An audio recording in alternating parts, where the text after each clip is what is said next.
Hello, everyone, and welcome to Give Me Some Good News, the joyful podcast to start your day in the travel and tourism space. My name is Caleb Sullivan. I am your host here with my lovely co-host, Mr. Tyler Ford. And Tyler, it's a bro show today.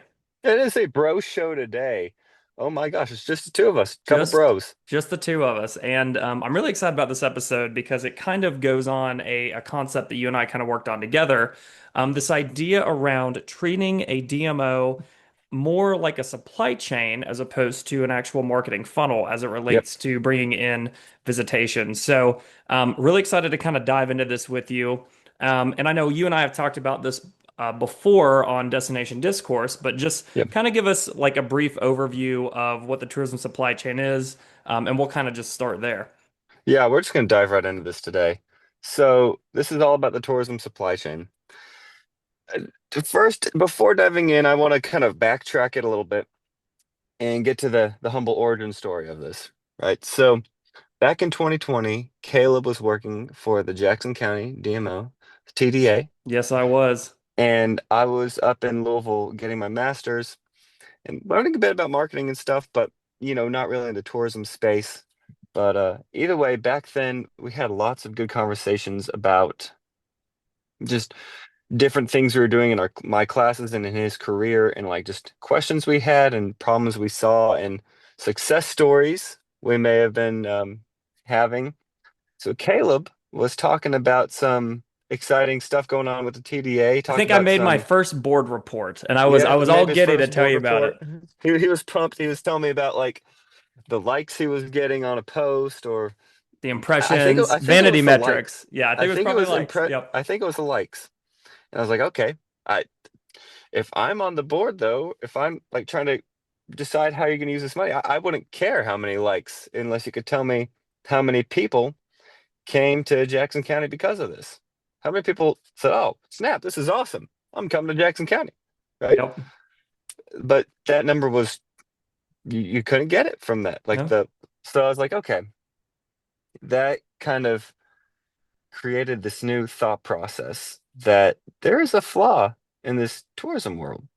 Mm, A flaw in this system of, I don't know, a flaw in this marketing funnel. yeah. There, Absolutely. there's got to be better ways for us to decide how to spend a budget, how to just control a visitor experience, how to set up our marketing. There just has to be a better way for us to define success, I guess, Absolutely. Yeah. as a DMO. So that just really snowballed in my head throughout these years, throughout countless conversations on the phone with Caleb. Countless. Yeah, I don't think we Yeah. can count these. No, absolutely. And Between the hours and phone calls, I think that there's been a constant, really weekly, if not daily, when it comes to this tourism world, um, just dialogue between us about how this funnel, how this success metric can be improved. absolutely. And I So think what's really important about yeah. that is the conversations have been around problem solving, right? It's Hmm. like we Oh yeah. wanted to understand, and I don't think anyone in the industry would necessarily disagree with us, right? Like I don't really know of anyone who's like, man, there's no, the marketing funnel is the best way to do it. I Yeah. think No, we're doing the best with what we can and what we have at our disposal. But for um sure. kind of what led up to this definitely were those conversations. And then you and I kind of got together and we were like, wait a second, why don't we look at it as more of a supply chain? So your background, Hmm. obviously, in your previous role and in your professional acumen is in the supply chain Yep. management world. Like that's what you do. So you and I kind of tried to create this framework around the tourism supply chain. So it's a 5 link chain, and I'll kind of just go over high You go level for it. like what it is. So um, the more we kind of think about it, we want to think of our marketing as a holistic approach. So I've always thought funnels are kind of weird because I think I said this in Destination Discord. I feel like it's like herding sheep. Like you're kind of like Yeah. you're trying to like put the sheep into the gate, so it's getting smaller and smaller and smaller, and you want to make sure to get as many people at the bottom as you can. The way we're thinking of it is more linear. So it's link one's the audience definition, so obviously identifying the right traveler that you're trying to go after with the highest likelihood of converting. Second link is media exposure and measurement. So, how do you actually measure that exposure? The third link, though, is conversion and arrival and experience in the destination. So, we're thinking of this more as an actual a process that we can try to control the best we can, as opposed to just marketing and hoping they show up and market. The fourth link is on the ground visitor journey. So what do they do when they're actually in destination, and how can we as DMOs, help contribute to that experience when folks are on the ground? And then my favorite, and I would say the most important one, is link five, which is post word of mouth and advocacy. So after the visit, what are people actually saying about our destination, and how are we able to contribute to that experience in a meaningful way? Um, Adam recently brought up a story where he was at, or maybe it was a few years ago, he was at Disneyland with his daughter, and Yeah. she had a situation, as most parents know, there are potty situations, Oh, yep. I know and it all too well. oh yeah. And so he had to take his child, and one of the people that works at Disney actually gave them a like a free outfit. That way they, it was kind of genius, right? Because on one end they Yeah. didn't have to leave the park, knowing that if they leave the park, that money's going out with them. But on the second side, it showed that like level of care that Disney has. And so that kind of Awesome. inspired me to think like, how can we as DMOs kind of go above and beyond to contribute to that destination experience? And look at this process as more of a supply chain as opposed to a marketing funnel. Um, Tyler, can you kind of speak I to, love that. yeah, can you So, speak to supply chains? Give us the yes, of rundown. course. And I want to continue with Adam's story because a big one of the biggest points of supply chain thinking is just it forces you to think in new ways about stuff. Mm, So, for instance, a big area of supply chain thinking is planning for problems before they occur.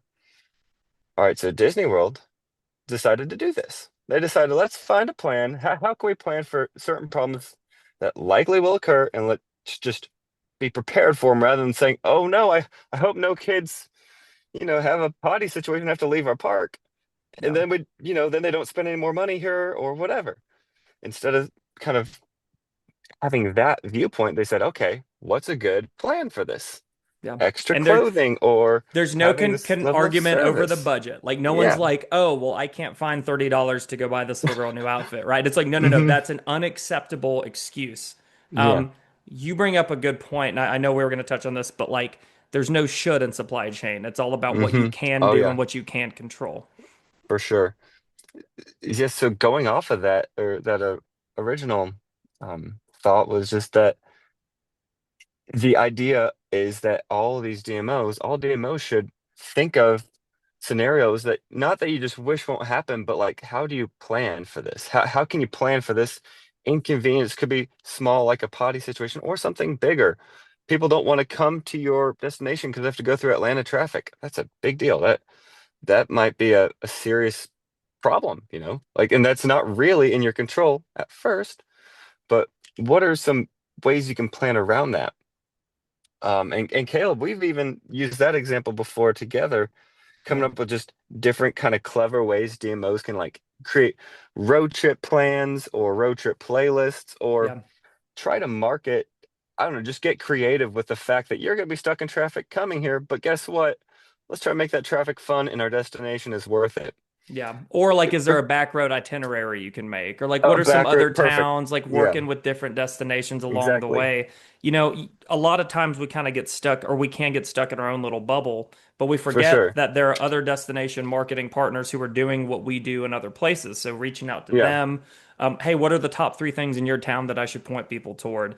I love the idea of a playlist. I know the state of Wyoming during COVID, they actually, I've driven across the entire state of Wyoming. It is a long drive and it's very rural. And I remember they did some Roll. Spotify playlists back in the day to where like Yeah. while you're driving, you've got some like musicians in Wyoming and like Western music to kind See, of that's listen to where awesome. you're going. Right? It's That is it's sick. And creative. that's exactly along the lines of Disney World. It's, oh, instead of this drive's gonna suck, it's gonna take this long. It's whatever. You get creative about it. I'm sure not everyone's gonna be like, oh, the drive is great now. But Yeah. a few people are. And a few people are gonna think, well, this is fun.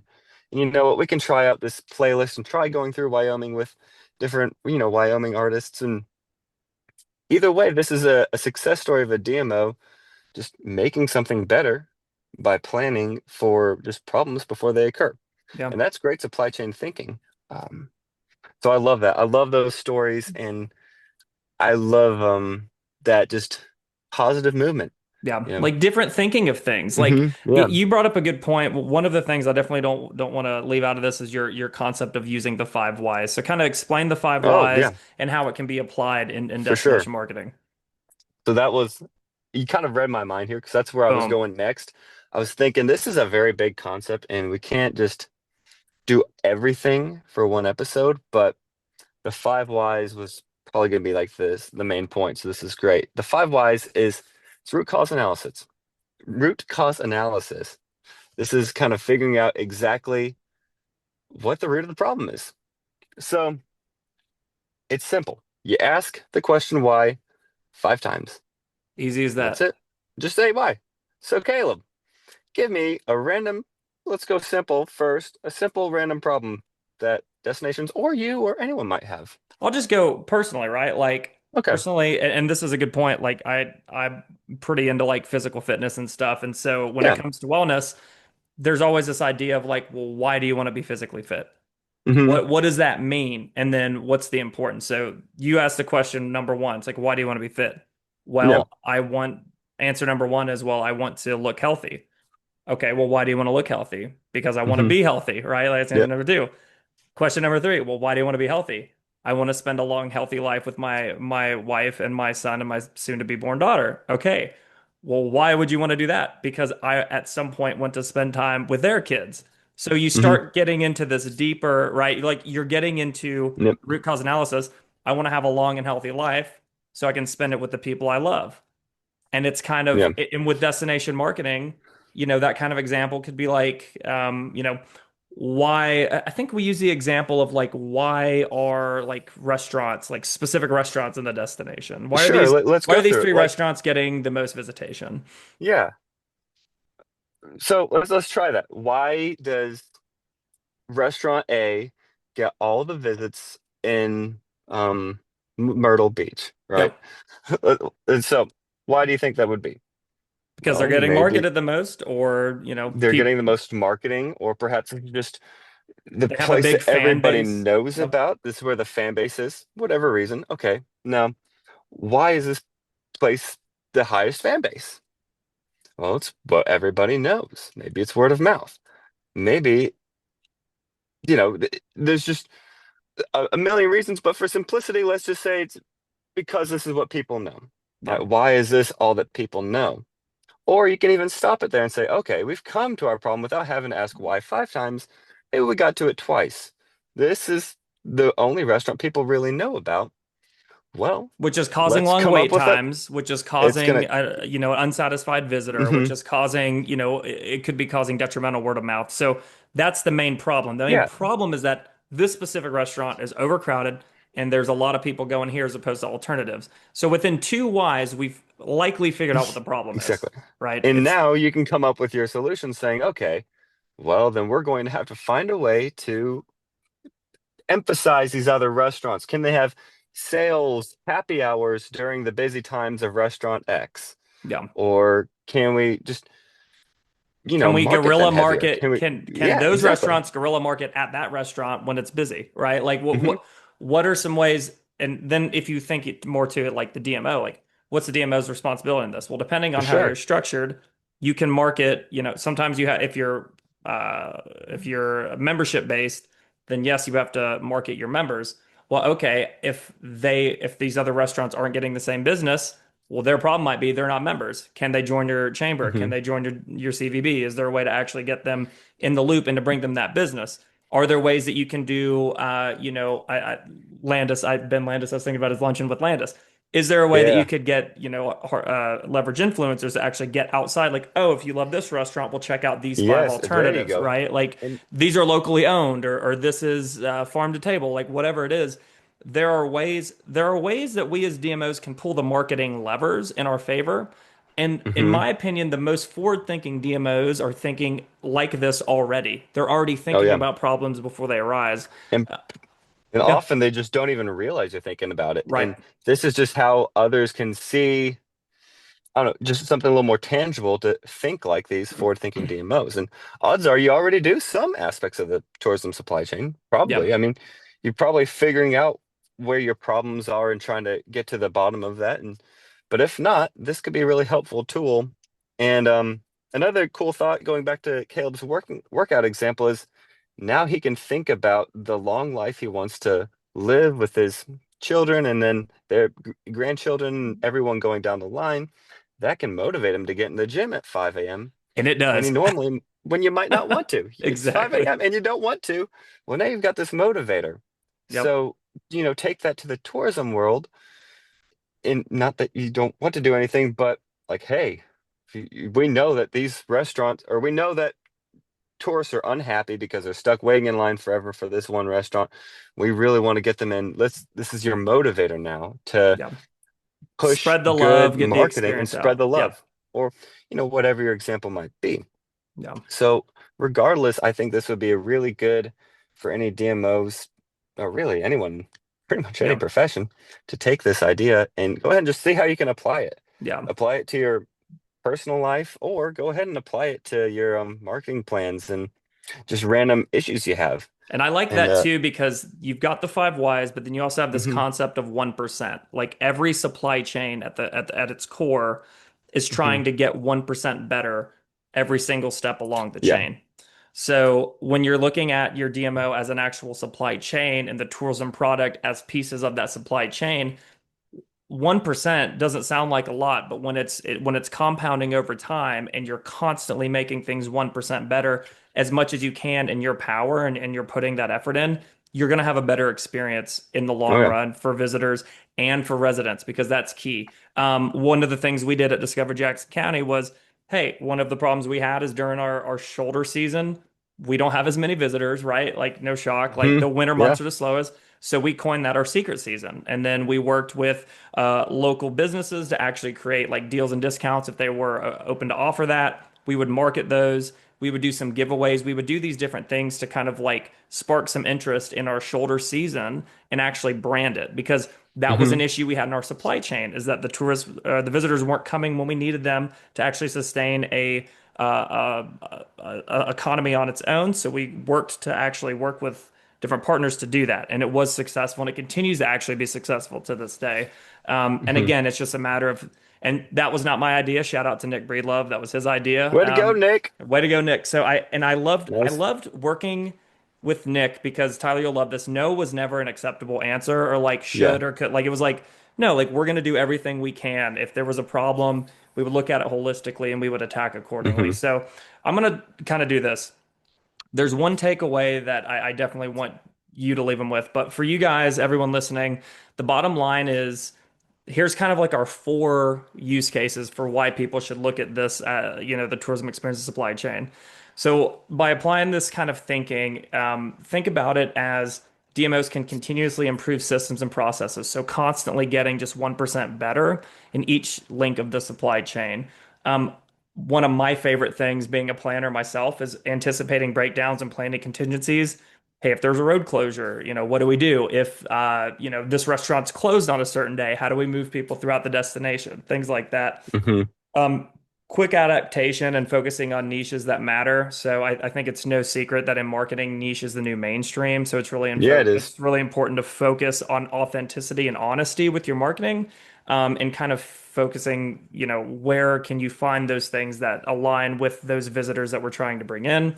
And then just eliminating waste across campaigns, approvals. That could be a process, system, whether it's with your finance office, but like look for ways to streamline processes where you can that not only are on the visitor focusing side, but also internally to help kind of streamline your operation. So those are kind of the bottom lines. That's kind of our pitch on why people should kind of look at it like this.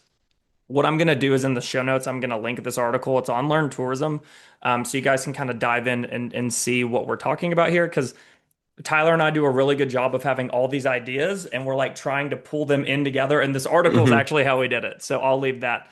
But Yeah. Tyler, I do want to ask you, what is one big takeaway? If there's one thing that DMOs could do now to help them for success in the future, what's one thing that they can take away from this? Okay. One takeaway is a vocabulary word. Mm, And by that, it's a vocabulary word for you to take away. Caleb touched on this earlier. It's the word should. mm, I had a boss, my past job, who anytime you said, "Oh, that should be done by 5," he'd say, "Don't should on me. Will it be mm. done by 5 Or will it not? It's or will it not?" yes or no. Yeah. And you were not allowed to say that should be done. That's a very supply chain type of thought because if any link fails in the chain, the whole thing can be completely messed up. If we didn't get something shipped out on time, then we could be charged millions of dollars in downtime. Yeah. Millions. So if you said those parts should come in by Friday, well, they better come in by Friday because BMW is not going to be able to build their cars if they don't. Yeah. So it's to have this extreme ownership of everything you do. So you don't Mm, say, "Oh, I should do that," or I should have that done by then. No, I will have that done by then, yeah. or else it- it's an extreme ownership, or else all these problems will happen, or else it, I don't know, just it won't get done, or whatever the outcome might be. You no longer have this kind of passive thought of should, Yeah. but It either just will or it won't. have Yeah. active language like I Yeah. will, and this is how, or Yeah. This is I how it's gonna be didn't done. do it, And this is why. and take ownership. Yeah. That's Rather and than because if you preface something with, "Oh, I should get that done this week," it's just so passive, and you're allowing yourself for the yeah. possibility of not getting it done, and then saying, "Well, I tried, and I was hoping Yeah. to, and I said I should do it." But you didn't. In Yeah. supply chain thinking, that doesn't work. So that would be my one takeaway for DMOs Really or anybody too. vendors or Yeah. anybody who might be watching this show. Is just to take it seriously and just take extreme ownership of what you're producing, what you're doing. Yeah, and I would like to say I've started to incorporate this in my professional Yeah. acumen. So like my boss, Mason, I tell him I'm like, if I say should, I take it back. I'm like, no, it will. Yeah. Um, I haven't necessarily told him like this, but like this is Yeah. my mindset is like should is kind of going away, hope is going away. Like there are some things like I hope should have it done. It's like, no, no, no. Like you will or you won't. Like for me and a lot of other vendors in my space, like we reply to RFPs. I can't say I should have it done by the due date. Like if it's not Yeah, out the door, it's exactly. not going to be considered. So should is going away. And I think it holds you accountable. Like you were saying, the ownership that you're going to give the work that you do when you remove that word, I think is really key. So Tyler, I just wanted to say thank you for your time as always, man. Like this is always it's fun doing a bro show. This is our first It's one. fun doing a bro show. The Eagles are going to play here Yes. tonight, Yep. and I know that by the time this comes out, the Eagles will have beat the Lions. All So that's right. also awesome, There you right? So go. good bro show, man. Good bro show. Well, hey, Tyler, if people want to find you, where can they find 7 episodes in? Where can people find you? Has anything changed? No, nothing's changed. You can continue to just find me on LinkedIn. Caleb, where Uh, can people find you? Tyler, I'm so glad you asked this And question. find, yep, My name's Caleb Sullivan. I work with Paradise Advertising. We're a full service agency, and we specialize in working with DMOs. You can find me at csullivan at paradiseadv.com, or you can also find me on LinkedIn. yeah, And there it is. this has been some good news. That was great news.